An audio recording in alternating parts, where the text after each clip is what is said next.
Changing your life in the next 365 days starts right now. Writing a list of habits that you want to do every single day or every week or every month is just the bare minimum. Then there's the uncomfortable work of carving out time in your current day-to-day in order to implement these habits. That's your routine. And then lastly is fundamentally changing how you move throughout your day, your week, and your month to change your life.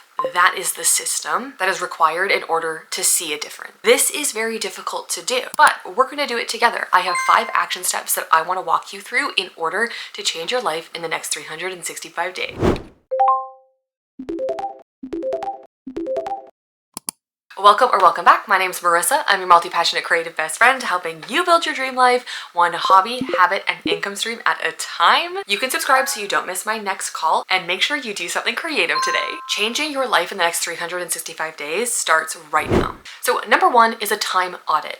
You cannot become a different person by doing the exact same thing every single day. Your habits will not take you that long to accomplish. In fact, you can start changing your life with only 5 minutes a day right now. You just have to be willing to take that action. Now, when it comes to doing a time audit, the first thing you can do that a lot of people will do is look at your screen time. What are you scrolling? What apps are you in? How are you spending your time online? However, I also want you to look at a few other areas of your life. When you get bored, what do you do to fill your time? When you're overwhelmed or life throws you a curveball, how do you move through that?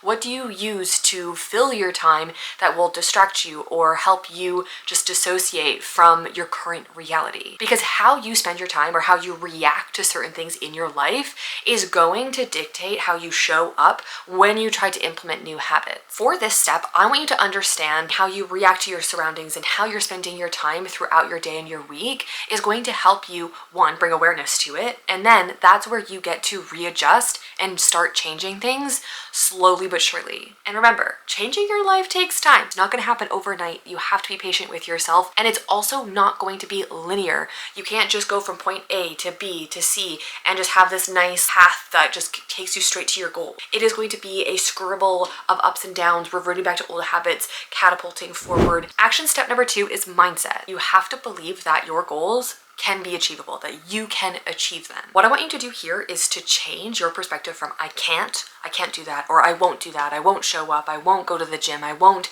insert your goal here, from I can't and I won't to how can I? How would this work? Because what this perspective shift is going to do is going to help your brain start cataloging solutions. How can I? How can I fit that into my schedule? You're going to start allowing your brain to look at ways to show up for your goals. Change is hard, but change is also the only constant that you will have in your life. Things are going to change. That is simply just fact.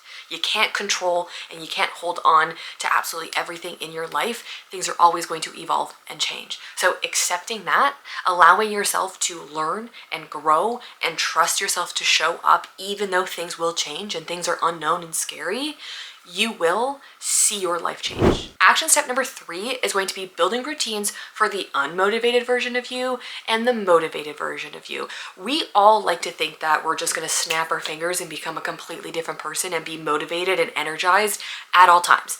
That's not how it works, unfortunately. Wouldn't that be great? I want you to prepare for both versions of you, especially if you are a woman or a person who menstruates. Our cycles are changing week to week to week to week. And we are a completely different person on our menstrual phase to our follicular phase to our luteal phase.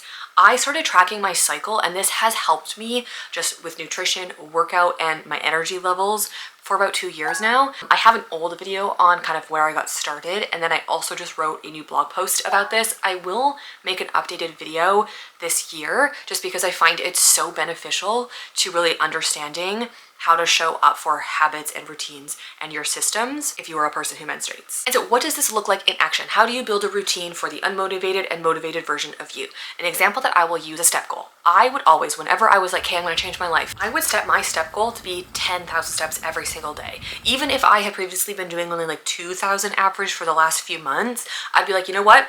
Life-changing goal is going to be 10K steps every single day, and I wouldn't hit it. I'd do it 3, 4, 5 days and then I'd fall off. Why?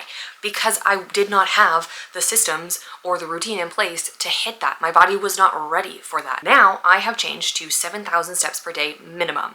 And this whole year I have averaged around 8,600 steps because I've given myself permission to have a minimum. And then I can go over that if I have the energy to do so, which I do. So I know for a fact that I can hit 7,000 steps every single day.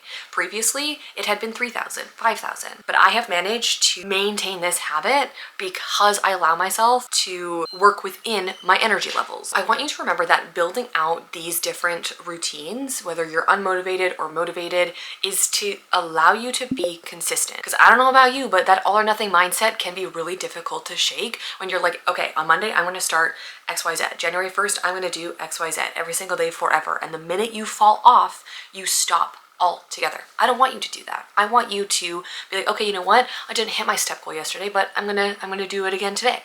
And just keep getting back up. Keep trying again. Action step number 4 is distractions and uncovering your distractions. What do you do to distract yourself in your day-to-day in order to avoid your habits, your goals, striving for more? Are you scrolling constantly? Is it hard to get out of a doom scroll? Are you ruminating? Are you maladaptive daydreaming arguments in order to feel like you won the argument? What I want you to do here is to take a moment and journal out just literally anything you do to distract yourself. And usually you're either running from overwhelm or fear of the unknown, uncertainty. It can be very uncomfortable to shine a light on these things. So take your time, but journal out, why am I distracting myself? What am I using as a crutch? What am I avoiding? And these are going to help you kind of uncover things that you're doing that are preventing you from showing up from your daily habits and your routines. This is also a part where you can dive into self-sabotage. Self-sabotage is kind of unconscious, either like thought process or behavior that you're doing when things get maybe a little too good or you're pushing too far outside your comfort zone. And this can be involuntary, it could be unconscious, where you're going to start doing things that are going to pull you back into your current comfort zone, even if your comfort zone isn't comfortable. It's just your baseline where you're at right now, and your body is like, okay, well, if we're moving over there, that's terrifying, we don't want to do that, come back over here.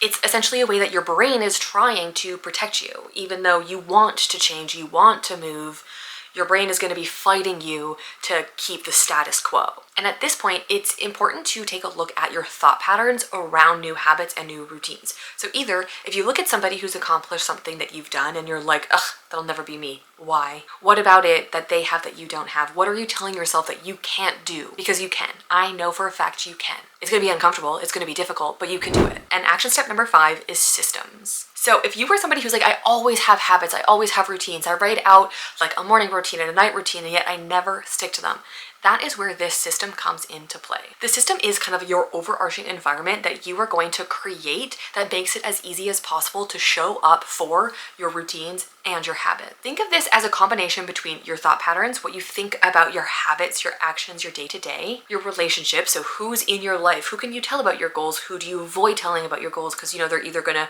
make fun of you, they're going to stop you, they're going to ridicule you, and then also your physical environment, so the actual state of your place that you're in. So those 3 things have a direct effect on how you show up.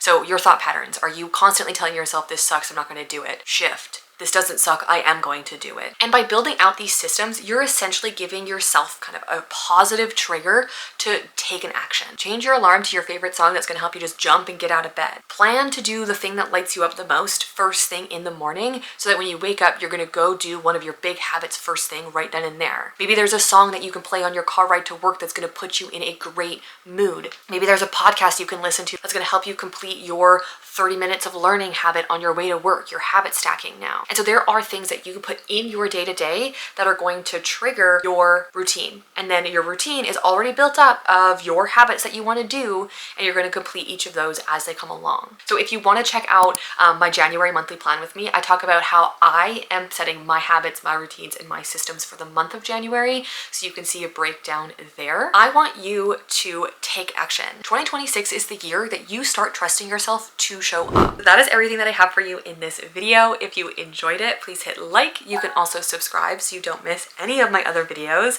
and I will see you in the next one. Bye!